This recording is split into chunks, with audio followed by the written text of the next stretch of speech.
ఒక పేనావాడిని. అదేంటయ్యా పేనావాడి అంటే? Sir, pen అనేది రాసే కలం మాత్రమే కాదు, తలరాతల్ని మార్చగల వస్తువు కూడా. పేరు తిలక్, వయసు తెలియదు, పుట్టిన తేదీ తెలియదు, తల్లి నన్ను ఆదుకున్న భూమి, తండ్రి లోకాన్ని గొడుగులా రక్షించే ఆకాశం, జన్మస్థలం తెలుగుదేశం, పెరిగిన స్థలం అనాథాశ్రమం. నువ్వు గొప్ప జర్నలిస్టు కావాలని ఆశపడుతున్నావు, చాలా సంతోషం. కానీ ఈ చిన్న పత్రికలో చేరి ఏం సాధించగలవు? న్యాయం ధర్మం ఎక్కడుంటాయో నేను అక్కడే ఉండగలను. ఈ పత్రికలో చేరాలంటే నువ్వు 2 విషయాలు తెలుసుకోవాలి. ఒకటి, మిగతా పత్రికల్లాగా డబ్బు వసతి ఆడంబరాలు ఇక్కడ ఉండవు. రెండోది, చెడ్డ వాళ్ళకి శత్రువులం అవుతాం. దేశంలో ఇప్పుడు వాళ్ళేగా పవర్లో ఉన్నారు. నేను డబ్బే ముఖ్యం అనుకునుంటే ఇక్కడికి వచ్చేవాడిని కాదు సార్. నా శరీరంలో బలం, మనసులో ధైర్యం ఉన్నాయి. మనం ఏ లక్ష్యాన్ని అనుకున్నా దాన్ని సాధించాలి. I think job satisfaction is more important than the job it sir. చాలా బాగా చెప్పావు. అది మాత్రమే కాదు సార్, మంచి వాళ్ళకి శత్రువులు ఉండడంలో ఆశ్చర్యం లేదు. ఆ మహాత్ముడికే గాడ్సే శత్రువు అయ్యాడు కదా. నీలాంటి తెలివితేటలు ధైర్యము గల యువకులే ఇప్పుడు ఈ దేశానికి అవసరం.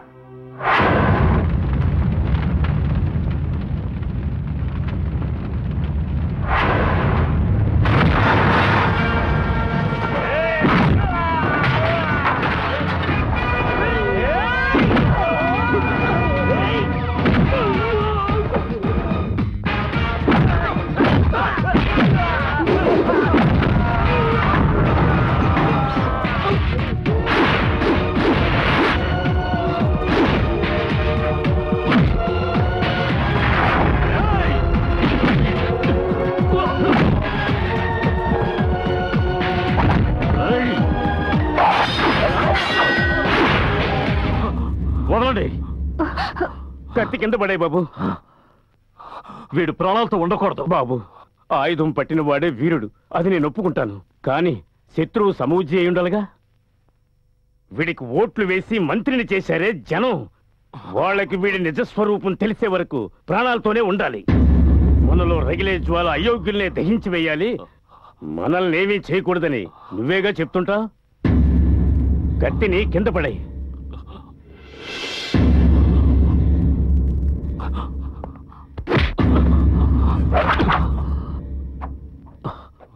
ఈ రోజు చావు నుంచి తప్పించుకున్నావు. నిన్ను వదిలిపెట్టను.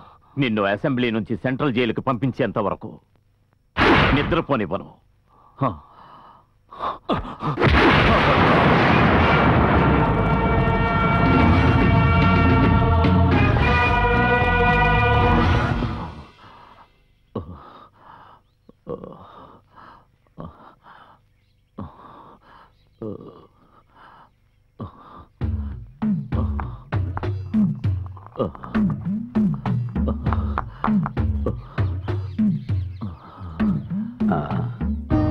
బాబు లేచి కూర్చో, మెల్లగా.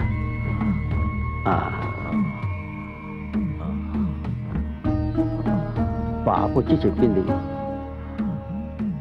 నువ్వేం భయపడకు, ఈ కషాయం తాగి అన్నీ సర్దుకుంటాయి.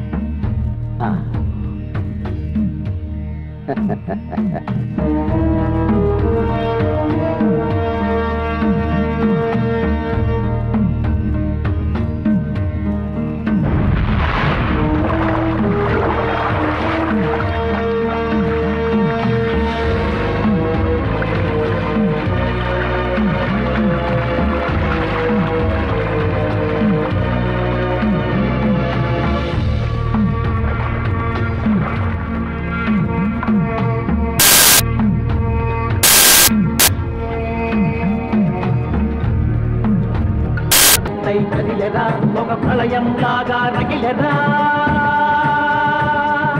సత్యం వదయని ధర్మం చెరయని మోసం ఎరగని దేశం కలగని నీతికి నిలబడి జాతికి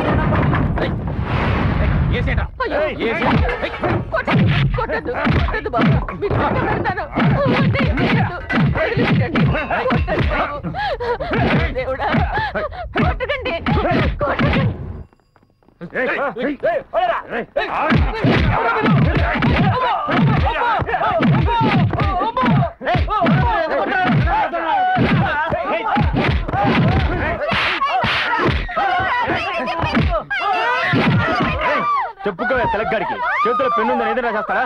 నిన్నేం చేస్తారా చూడు.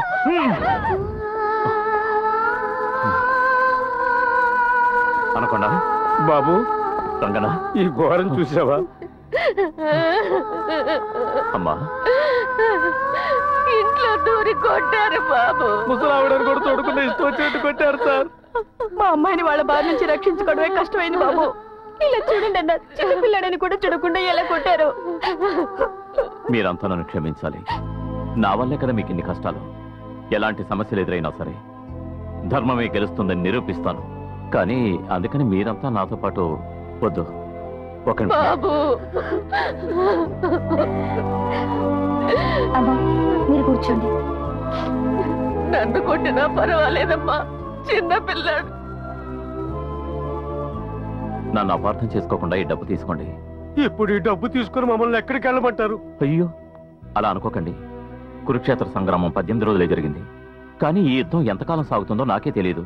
నాతో పాటు మీరు కష్టాలు పాలవద్దు. కష్టాల్లో ఉన్నప్పుడు పక్కనే ఉండి ధైర్యం చెప్పేవాడే మనిషి, పారిపోయేవాడు కాదన్నా. లంచగొండితనం, అన్యాయాలు, అక్రమాలు ప్రబలిపోతున్న ఈ సమయంలో మనలాంటి పత్రికల వాళ్ళు ధైర్యంగా బాధ్యతతో ప్రవర్తించాలి బాబు. లక్ష్యం లేకుండా బతకడం కంటే లక్ష్యం కోసం చావడం మంచిది సార్.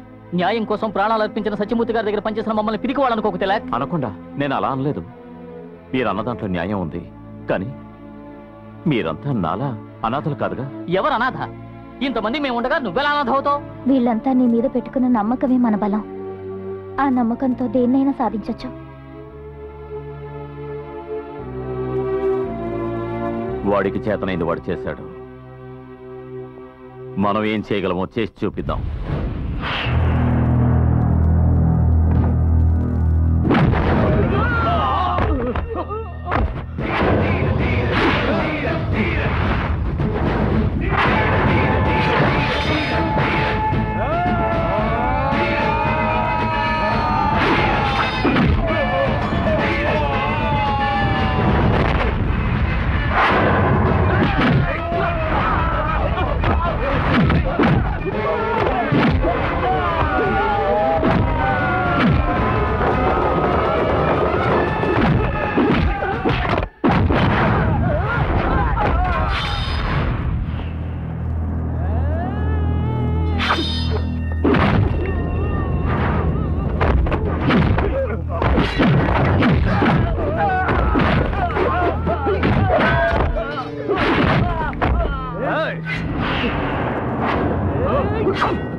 రేపు కమిటీ మీటింగ్ లో ప్రణాళికల గురించి వివరించాలిగా.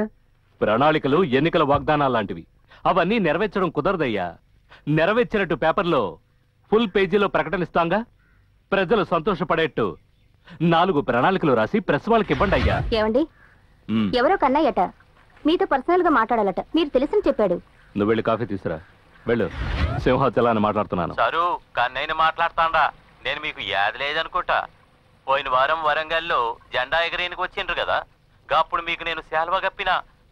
మీరు నా భుజం కూడా తట్టిండ్రు. ఇప్పుడు జ్ఞాపకం వచ్చింది. ఏంటి విషయం చెప్పు. నేను విజిలెన్స్ లో ప్యూన్ గా వర్క్ చేస్తానా. గాళ్ళు మీ ఇంటి మీదకి రైడ్కి వస్తున్నట్టు ఆఫీస్ లో మాట్లాడుకుంటున్నారు. ఆ విషయం చెప్పనీకే